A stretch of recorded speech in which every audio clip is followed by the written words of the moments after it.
We're seeing a number of factors that add to the toll of displacement, and it's a combination of new crises that are erupting or resurging.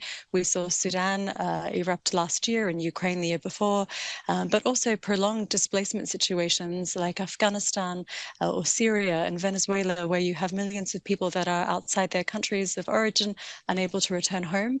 And this is also compounded by a number of climatic events as well.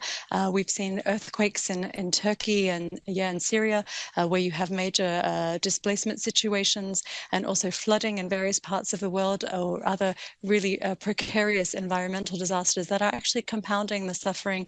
Most of the world's refugees, most of the people that have had to flee their homes, they're being hosted in low and middle income countries. So 75% of the refugees in the world are hosted in the countries that may not have the greatest resources, but they are often the most generous, and they're opening their borders, their communities, their homes to people that have been forced to flee situations of conflict, of violence, or persecution. And they've been incredibly generous, but that has to be sustained. In addition to hosting refugees, many of these countries are also grappling with their own socioeconomic challenges. And so it's important to be able to support them and their host communities that are on the front lines in responding to forced displacement. We're always advocating for support to these host countries, to the states that are doing their job, or abiding by international legal obligations to protect refugees. And that can take various forms, from addressing the reasons that force people to flee their homes. So trying to ensure that there are processes that aim to establish peace, that aim to address the violations or the issues that force people to flee in the first place. So working really on the root causes or the drivers of displacement.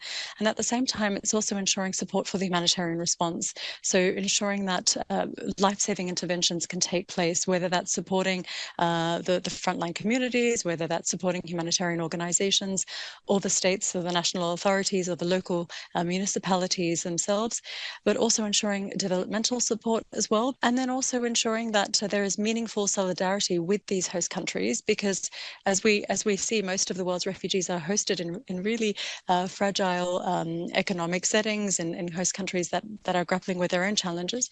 So that can also include support for resettlement, refugee resettlement, which is the mechanism by which refugees can move from countries of asylum to another country that's agreed to admit them and grant them residency or protection.